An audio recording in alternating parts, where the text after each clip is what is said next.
নন্দীগ্রামের এমএলএ, নন্দীগ্রামের যুব সমাজের আবেগ শুভেন্দুদা মুখ্যমন্ত্রী হিসাবে শপথ গ্রহণের পর থেকে নন্দীগ্রামের বিজেপির বড় ছোট মাঝারি কর্মী সমর্থকরা ধরেই নিয়েছে নন্দীগ্রামে উপনির্বাচন হতে চলেছে এবং তারা তাদের প্রার্থীও ঘোষণা করা শুরু করে দিয়েছে। উমুক মাস্টার মশাই, উমুক পাল, উমুক জেঠু, তুমুক মাইতি, উমুক দাস। এবং নন্দীগ্রামে যারা ফেসবুকে সাংবাদিকতা করে তারাও শুরু করে দিয়েছে নন্দীগ্রামে এবার সম্ভাবনা প্রার্থী উমুক জেঠু, উমুক পাল, তুমুক মাইতি। শুধু দেখছি নন্দীগ্রামের বুথ সভাপতিগুলো বাদ দিয়ে এখন সবাই নন্দীগ্রামের উপনির্বাচনের প্রার্থী হয়ে গেছে অলরেডি। দলের কাছে আবেদন করব, যারা এই সকল করছে তাদেরকে সাবধান করুন।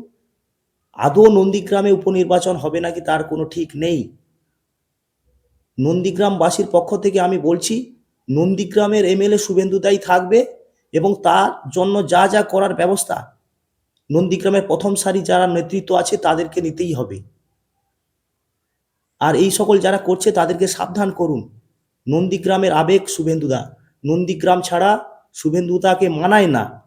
তাই বলবো যারা এই সকল করছে তারা বন্ধ করুন এবং যারা নন্দীগ্রামের প্রথম সারির নেতৃত্ব আছে তাদেরকে বলবো দাদাকে বলুন যেন উনি যেন নন্দীগ্রামেরই থাকে। ভবানীপুরে যেন উপনির্বাচন হয়, নন্দীগ্রামে না যেন উপনির্বাচন হয় তার ব্যবস্থা আপনারা করুন। বন্দে মাতরম, ভারত মাতা কি জয়।